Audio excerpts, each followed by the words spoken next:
Bonjour à tous, nous sommes aujourd'hui à Villejuif, commune du Val-de-Marne qui est communiste depuis 1925. Les élections municipales arrivent, basculera pas. En attendant, nous allons rencontrer Nathalie Gandé qui est candidate au municipal. Bonjour Nathalie Gandé, merci d'être avec nous pour la question et dans l'urne. Alors vous êtes membre du parti Europe Écologie Les Verts et vous êtes à la tête de la liste L'Avenir à Villejuif. Est-ce que vous pouvez nous en dire un peu plus sur vous ? Oui, alors en effet, le groupe écologiste de Villejuif a souhaité présenter une liste aux élections municipales, mais nous ne voulions pas que ce soit une liste uniquement d'un parti politique. Nous voulions associer le plus possible les citoyens de Villejuif à l'élaboration d'un projet pour la ville et ensuite à la participation à une liste pour les élections. Maintenant, il est temps de passer à l'exercice BDM Télé si vous le voulez bien. C'est tout simple, il vous suffit de piocher une de ces enveloppes et de nous lire la question. Allez-y, on a envie d'avoir votre avis. Alors, vous poussez un petit peu. Je pousse comme ça, c'est ça ? Ouais. La vraie mixité sociale est-elle utopiste ou réalisable ? Haha. Écoutez, je crois qu'à Villejuif, Villejuif est une ville populaire. Et longtemps, il y a eu de la mixité sociale.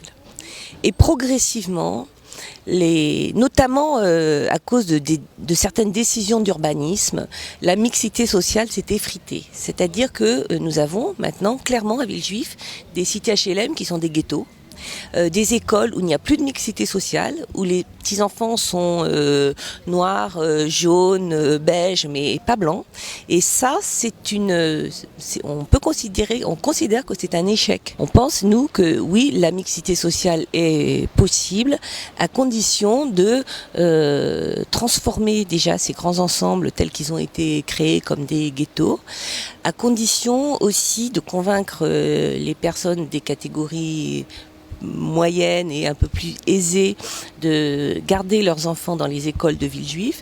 Nous avons aussi décidé, et en parfait accord avec justement les habitants de ces quartiers populaires, de désormais limiter le nombre de logements sociaux que nous allons construire dans les nouvelles constructions. Nous avons aujourd'hui 40% de logements sociaux, nous pensons que c'est trop.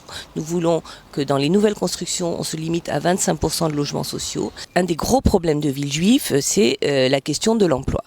Nous avons à Villejuif 13,5% de chômage, alors même que dans le département du Val-de-Marne, il n'y a que 9,5% de chômage.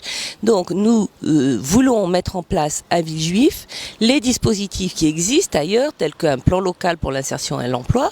Et puis il y a aussi nécessité d'agir sur les loyers des entreprises et les loyers commerciaux qui sont à Villejuif beaucoup plus élevés qu'ailleurs et qui de fait sont des repoussoirs à entreprises.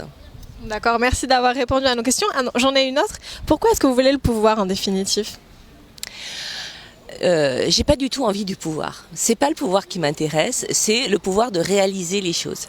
Et ce qui m'intéresse, c'est de donner aux citoyens la possibilité, par mon intermédiaire, par l'intermédiaire des élus qui vont être avec moi, la possibilité de réaliser leurs souhaits, leur vie dans des bonnes conditions, leur vie sociale, le lien social dans des bonnes conditions. C'est ça que, pour moi, le pouvoir, c'est ça, c'est le partager avec tous les habitants.